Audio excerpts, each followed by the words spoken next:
Oh, meron na naman siyang bagong upload oh. Pakinggan natin ano naman kaya sasabihin nito. Ang ating kaibigan na si Epipanyo Labrador ngayon lang Pebrero 2. Okay mga minamahal ko mga kababayan, magandang araw po sa inyong lahat. Okay, bagong lahat sa mga nagtatanong po kung bakit hindi ako nakapag-vlog kahapon, mayroon lang po akong pinasikaso. Isang bagay na kung saan saan pumunta? lumapit po kami sa aking abogado. Agoy!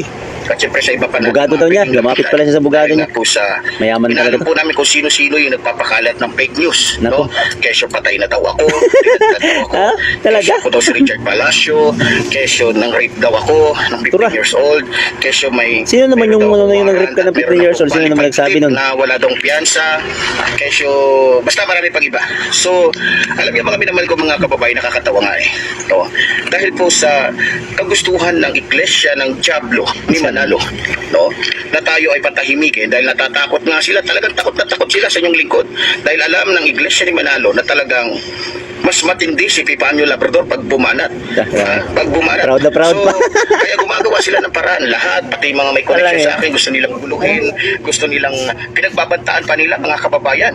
Na pinagbabantaan nila yung may mga connection sa akin na kapag hindi daw nagsalita, hindi na gano'n alam niyo na, alam niyo naman yung grupo na to criminal talaga itong iglesia ng Diablo ni Manalo. Diba? Dahil Diablo nga ito, iglesia ng Diablo, ayun, wala silang... Parang galit na galit kaya ate. Ikaw yata yung takot hindi naman kami. Gusto nilang mangagat, gusto nilang pumatay, gusto nilang gusto daw kinong pumatay. Sana all. So, alam niyo mga minamahal ko mga kababayan, sa totoo lang, hindi ko po talaga titigilan ito. Akala ko kasi ng iglesia ni Manalo, kapag ginawa... Okay lang naman, sige wag kang tumigil. Sige lang, total yan naman ang gusto mo total nagtatago ka, di ka talaga mahuhuli. Oh, kaya ang lahat ng yan, mga ginagawa mo, ipinapasa Diyos na lang namin. Yan ang katotohanan. Bahala na po ang Diyos sa iyo. Nila yun, matatakot nila tayo. Doon po sila nagkamali. Hindi po ako si Brother Ellis. Hindi ka naman tinatakot eh.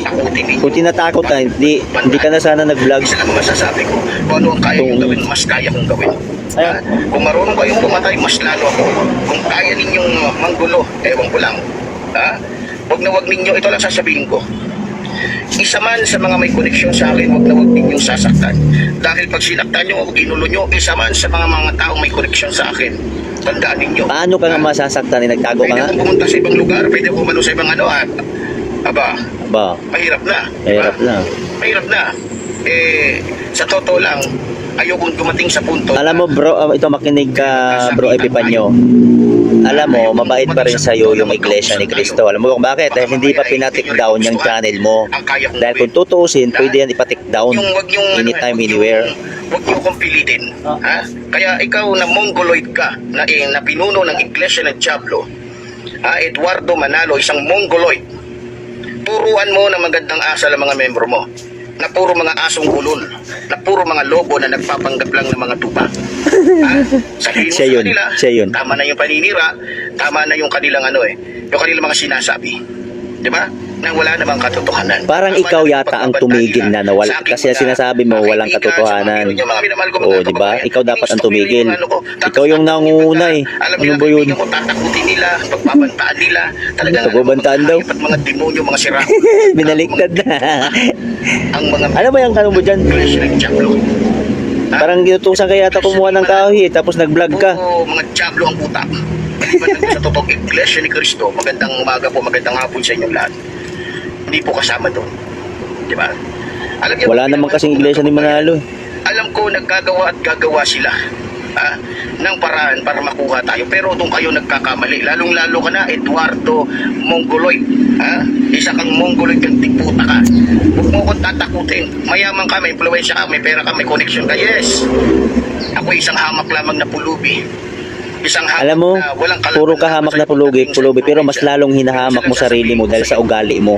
Hindi ako ganun kadali. Dapat, manalamin ka muna bago mo sabihin yung mga sinasabi mo. Alam ko, ang pwedeng mangyari saan kapag ka, di ba? Kaya sabi ko nga, mas mabuti pang mag-alay ng buhay para sa bayan.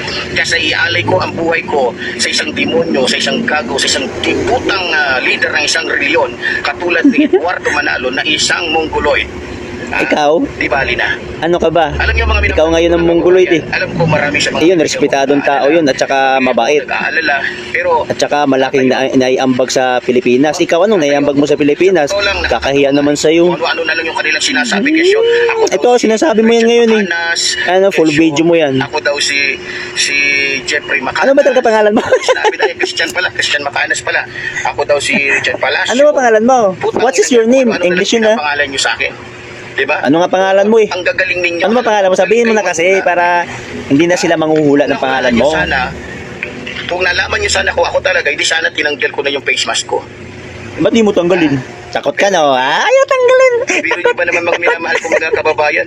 Yung pilat sa noo lang, yun na daw kung Ayun nagsayaw, ikaw yun, di ba? May Yung nagsayaw ka daw na ano, nagdamit babae, ikaw yun, di ba? Kaya mga Mukha mo yun eh. kababayan ko sa totoo lang natatawa at naaawa na lamang po. Ako ang natatawa. Ito po sa iglesia ng kasi ikaw ba yun? Yung babae na naging bakla ka na? Dito patuloy tayong magbubunyag ng mga kawalang yan. Magbubunyag sa walang kakwenta-kwenta. Sigurado po yan. Sige, Isa sa reliyon na talagang kumikita tuwing eleksyon ng Total, bilyon. ginawa mo naman kaming Election ng content. Ala, sige, gawin ka rin namin Na content. pera na naman ang matatanggap niyan. At hindi Amakin mo yung magsalita ka na wala sa sarili mo. Politikong No? binoto nila. Tapos, Sigurado na. para ba? Na marami na naman silang makukuhang pabor. Tinan mo. Marami na naman silang hihingiin na pabor na kung saan halos mga iglesia ni Cristo Ay, na nako. ang nakalagay sa mga magagandang Kaya alam mo kasi ito, ebidensya to. Kasi anytime na magkagipitan, pagmurahin niya lahat sa kanyang YouTube. Pagmasid kayo. Meron tayong may upload sa atin. Balita ko nga, halos yung mga proyekto din na iba. Halos sa iglesia ni Manalo na pupunta sa mga membro nito. No? Hindi nga sila, sabihin na natin, hindi nga sila humingi ng pera. Pero ang daming hinihinging pabor na kung saan pera pa din ang Nagkagulo-gulo na, contradiction. Para kang si ano, yung ano mo, founder mo na si sino ba yun? Suryano ba yun? Joke lang. Huwag natin isali yun si ano. Baka pwede yung maging si kaibigan Suryano. Kasi Kasi wala na yung provincial director o baka pwede yung maging ganito sa opisina, etc. Iglesia, mga membro namin. Syempre, bilang utang na loob ng isang politiko, gagawin niya yun. Kasi dapat tiyanong mo yung natatakot siya. politiko Baka hindi na siya kung totoo ba yung tulungan sinasabi mo. Iglesia ni Manalo. Diba? Pero ang nakakalungkot lang nito, mga minamahal ko mga kababayan, alam nyo, kaya nga po sumasama ang ating bansa. Sumasama daw. Ibiro mo mga minamahal ko mga Sumasama ang kababayan, bansa. bakit to? Halos lahat po ng mga politiko na sinusuportahan po ng iglesia ng Diablo ni Manalo, lahat po mga magnanakaw katulad nila. Agoy. Lahat po mga mandaram. BBM. Lahat po mga BBM. tulisan. Sinali ka na dito, BBM. Pansin nyo? Paninira, ang magnanakaw ka daw, tulisan. Ano ko nasabi, may point ba po tayo? Baka magalit na naman yung mga iglesia. Sige daw, pakita mo. Oh. Look at me, the Pero, proof. Sino ang nag-endorso? Sino ang nagsikap na Manalo ito? Di ba ang iglesia ni Manalo na kulto? Kulto. Ang mukhang kulto ito. Nasa kakahuyan. Si BBM, ano rin? Si Gloria Macapagal-Demonyo. Ano din si BBM? Yung siraulong unanong na dapat. BBM. Kaya sikasawin mo to, BBM, yung vlogger na to, magnanakaw ka daw. Tapos tulisan. Dating presidente na to. Di ba? Oh, tingnan nyo nangyari. Sinuportahan din niya si Digongyo, yung siraulong matanda na malapit ng pirmahan ng tulate, yung mga tiputang yan. Di ba? Wala na sira ng ulo nito. Kababayan. Huwag natin hayaan, Oy, kontrolin tayo ng inutusan kaya ta mga ahoy eh. Di ka na nangahoy, nagbablog ka na. na mga membro o mga membro Laglag talaga yung malag talaga yung cellphone ko. Politika. Mahina na kasi ito, Dahil yung matagal na eh. estilo, darating ang panahon na halos lahat ng mga leader ng ating bansa ay mga membro ng iglesia ng Diablo na kung saan kontrolin ng isang reliyon. Wala kaming pakialam sa gobyerno nyo. Isang reliyon. Oy, sumusunod kami lahat sa batas kung anong pinapatupad ng gobyerno nyo. Ikaw nga, hindi ka nga sumunod eh. Nagtatago ka nga Sa ngayon isang eh. reliyon. Na kung saan isang tao ang nagdidikta. Ibigong yung mga minamahal ko mga Wala ka kababayan, kasing alam. Kaya ganyan ka magsalita. Yan pala ay kumikilos, hindi ayon sa kanya. Kumikilos yung hayop na yan, yung piputang malaking mata na yan, nang ayon sa inuutos sa kanya ng iglesia ng Diablo. Kaya Paano mo nasabi yan? Pilipino, pag nangyari yun, Paano mo nasabi yan? diba? Alam mo, pwede kang kasuhan yan ni kapatid Marcoleta ulit. Mas mabuti pang gayahin na lang ng Katoliko yung ginagawa ng iglesia ng Diablo. Oh, yung katoliko? Ewan ko sa katoliko. Yung may mga kaso na totoo talaga. Boto ng lahat. Ang may proof talaga? Diyan sila mas diyan sila kumikita, diyan sila umaano, diyan sila nagiging malakas eh. Kasi kung tutuusin, sa 100%, 1% lang ang dami ng iglesia ng Diablo. 1% Sa lang daw. 99% na dami ng Katoliko. Kaya kung ang mga kaparian, ang mga membro ng mga Katoliko at iba pang mga reliyon, kapag ka nalaman ninyo yung politikong yan, ang sinusuportahan nila, ibig sabihin magnanakaw yan. Okay, Mandarambong yan. magnanakaw ka daw, BBM. Tingnan nyo, sinusuportahan ng iglesia ni Manalo si Sara. Kasi mandarambong. Sus! Di ba? Alam mo, boy. Alam mo, boy, maraming nagawa si Sara. Hindi mo lang kasi nakita kasi galit kasi isang tao. Ganun naman talaga yun ng tao. Pag galit kasi isang tao, hindi mo talaga makikita ang Si kabutihan Sara niya. na bilyon-bilyon ang ninanakaw. May ambag ka ba doon? Hindi nyo nga pera lang sa ang pera lang ang pinagdadahingan mo. Gusto mo bigyan kita ng ano eh, bato eh. Pera. Mahirap lang tayo. O kung ako pa sa'yo, kumuha ka na ng kahoy dyan. Baka inutusan ka ng kahoy. Hindi ka na nangahoy. Nag-vlog ka na. Sara sa ginagawa niyong pagnanakaw sa taong bayan, Ko, alam na natin. aywan ko sa'yo oy. Marami sa mga iglesia. Ayan, oh, na mga may kahoy, iglesia oh. ni Diablo, ang nabigyan kasi Kunin mo na yan. posisyon ni Sara Duterte. Ito, sa ating inutusan ng mga ahoy. Hindi na nangahoy. Nag-vlog. Diba? At syempre, alam ko na rin. Naghintay na yung ano mo doon, kasama mo. Binayaran ng bilyon-bilyon Nasaan na yung kahoy? ng mga Duterte, etong si Manalo. Para nang sa ganon, makuha ng mga Duterte yung simpatya, suporta ng mga membro ng Iglesia ng Diablo na mga demonyo din naman. Diba? So, para sa akin mga minamahal kong mga kababayan, huwag natin hayaan na kontrolin tayo ng isang reliyon.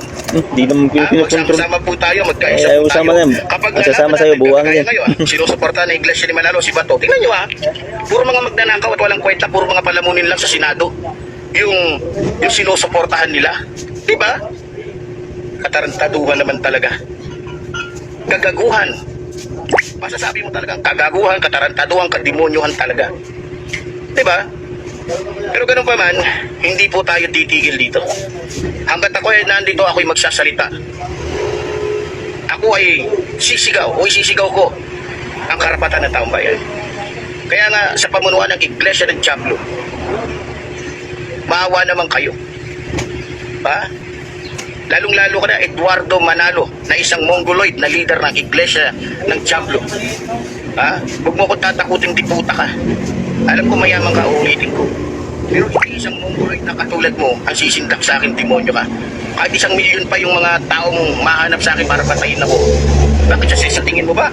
Basta-basta na lang ako, di ba? Sasaluhin yung pala kung ano man. Lalaban kami. Pero sisiguraduhin ko sa iyo na mas marami. Bago nila ako matumba, pinagandaan na namin yan eh. Di ba?